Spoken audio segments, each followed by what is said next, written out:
പഴയ കാലത്തിന്റെ ചിഹ്നമായി നഗരത്തിൽ ഇപ്പോഴുള്ളത് 4 ഉന്തുവണ്ടികൾ. കാലത്തെ തുടങ്ങുന്നു വെള്ളവുമായുള്ള ഈ പാച്ചിൽ.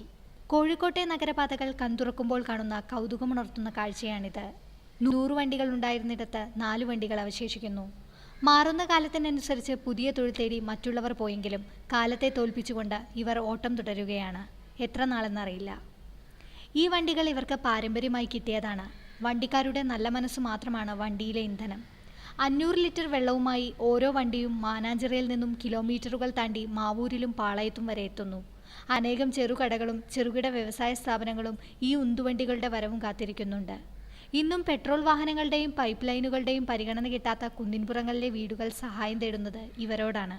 വീടുകളിലേക്ക് ചോറ് വെക്കാനൊക്കെ, പിന്നെ ഈ വെള്ളം പോയില്ലെങ്കിൽ കുട്ടികൾ സ്കൂളിലേക്ക് പോകുന്നത് ഇതൊക്കെയാണ്. മറ്റു വാഹനങ്ങളൊന്നും എത്തിപ്പെടാത്ത സ്ഥലങ്ങളിലാണ് ഇപ്പം നമ്മളെ ആവശ്യമുള്ളൂ. തലമുറയോട് കൂടി തന്നെ ഇപ്പോൾ ഈ പണി അവസാനിക്കും. അധികാലത്ത് തുടങ്ങുന്ന ഈ അധ്വാനത്തിന് കിട്ടുന്ന പ്രതിഫലം 100 രൂപ മാത്രമാണ്. എങ്കിലും ഈ വണ്ടികൾ ചലിപ്പിക്കാതിരിക്കാൻ, വെള്ളവിതരണം അവസാനിപ്പിക്കാൻ ഈ നല്ല മനുഷ്യർക്ക് കഴിയുന്നില്ല. തക്കതായ പ്രതിഫലം കിട്ടാതെയുള്ള ഈ അധ്വാനം നഷ്ടപ്പെട്ടുകൊണ്ടിരിക്കുന്ന നന്മയുടെ കാഴ്ചയാണ്. തിരക്കേറിയ പാതകളിലൂടെ വെള്ളമെത്തിക്കുന്ന പെട്രോൾ വണ്ടികളോടും പൈപ്പ് ലൈനുകളോടും മത്സരിക്കുവാനുള്ള തൻ്റെ ഇടം വരും തലമുറയ്ക്കുണ്ടാവില്ല. ചിത്ര, കെൽട്രോൺ സ്കൂൾ ഓഫ് ജേർണലിസം.